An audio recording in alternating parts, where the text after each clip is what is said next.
Hi you guys, how are you? So today's video is going to be all about my favorite high-end blushes. A lot of you have been requesting that I share with you some of my either high-end favorites or blush favorites, so I thought I would combine them and do this video. As you guys might have seen, I recently decluttered my blush drawer, which I'll link in the description box below if you haven't checked it out already.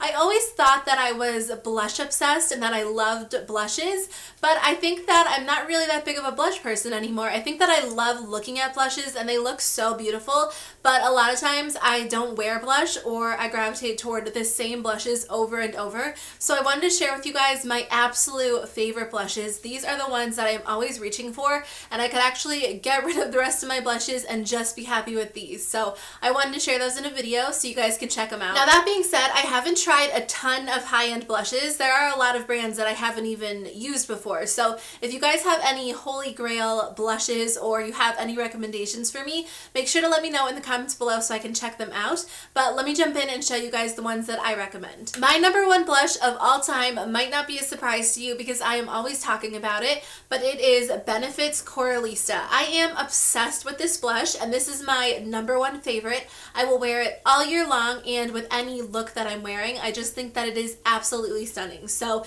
it is a really, really beautiful shimmery coral peachy pink that I feel like is so flattering on every single person. If I am doing makeup for like my sister or one of her friends for like a dance or something, I would always reach for this just because it looks good on everyone. It gives you a really beautiful flush and it just looks so gorgeous. It's kind of like a blush and highlight all in one because it just gives you that gorgeous glow on your face and it just lasts on the skin so beautifully. This is so easy. It's really user friendly, and if you're not super great at blush, I would definitely recommend it. I feel like every single person needs to try this. There are no drugstore dupes out there that I know of because it's just amazing. I know that it's a little bit pricier, but you cannot go wrong. I've been using the same one for the longest time and I still have a ton of product left. So if you're looking for a great everyday blush that will just look flattering with every single look you wear, I would definitely recommend Coralista. My second favorite blush of all time is a recent discovery and it is by the brand Becca Cosmetics. This is their mineral blush in the color Damselfly. This is similar to Coralista, but it is a little bit different. This is definitely more of a peachy blush where that one has a little bit more pink in it and it's a little bit darker. You know, I think that either of these blushes would look great on anyone, you know, any skin tone, but this color is so beautiful. I actually purchased another blush by Becca recently. I haven't tried it yet, but I was just so impressed by the formula, the pigmentation, the blendability, the wear time that I had to go ahead and get another one.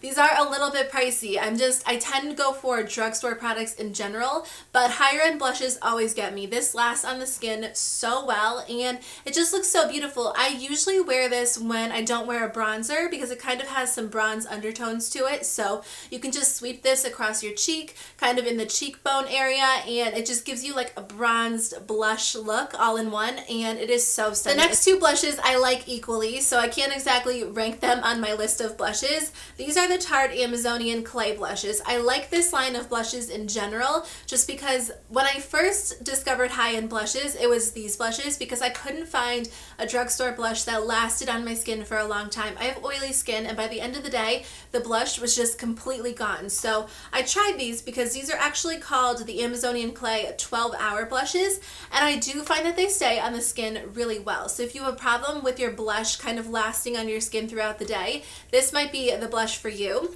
I specifically love these two colors. I love Dollface. I'll talk about that one first because it is a beautiful, just doll pink. It's so gorgeous and natural. And if you're looking for a good everyday natural pink and you don't want something that's too bright or too in your face, you're going to like this because it just gives you a really beautiful natural pink flush. I love wearing it with brown shadows or a brown smoky eye when I just want to add a little bit more color to the face. You can't go wrong with this. I think this shade is so beautiful. And then I also love the shade Exposed. Now if you're more of a really, really natural blush person, this is definitely going to be one for you. This is more like a skin tone type blush and it can be used as a bronzer bronzer, or it can just be used as a blush to give you a little bit of a flush to the face. But I love this again because I'm all about the natural blushes, and I feel like this goes so well with whatever you're wearing. And if you're too lazy to do blush and bronzer, you can go for this. I like this one because it's matte, and while I'm obviously obsessed with shimmery blushes, it's nice every once in a while to just have a matte blush if if you don't want any shimmer on your face, and I feel like this is a really good option. So the last one that I want to talk about is Benefit's Dallas. Now this blush is kind of like a blush and bronzer all in one. I know I've been mentioning that a lot lately, but I feel like this is just so beautiful. I've never owned anything like this. I feel like it's a really unique product. It is described as a dusty sunset plum. So you can obviously wear this as a blush, which I think would look so beautiful with like a matte eyeshadow look or a really pretty smoky eye, or you can use it to contour. I know a lot of people actually use this to contour, so you don't get like an orange contour. You get more of a natural looking, you know, contour to your cheeks. So how many times did I just say contour in that sentence? But I think that this is a great option for a lot of reasons. It's a really versatile product. So like I said, you can use it as a blush, you can use it as a bronzer, you can use it as an eyeshadow, and I just really like this. I think that it is super unique, and I haven't seen a lot of products out there like this. So those are my top 5 favorite high-end blushes. I know they were all kind of in the natural family, but that is definitely what I gravitate toward most. I do have a couple blushes that are really bright and bold that are higher end, and I do like them, but I honestly feel like if you're going to spend your money on higher end products, I like to buy ones that I'm going to get the most use out of, because they do tend to be more expensive than drugstore blushes. But make sure you leave me comments down below letting me know about your favorite blushes, because I would love to hear from you guys. Thank you guys so much for taking the time to watch, and I'll see you in my next video. Bye!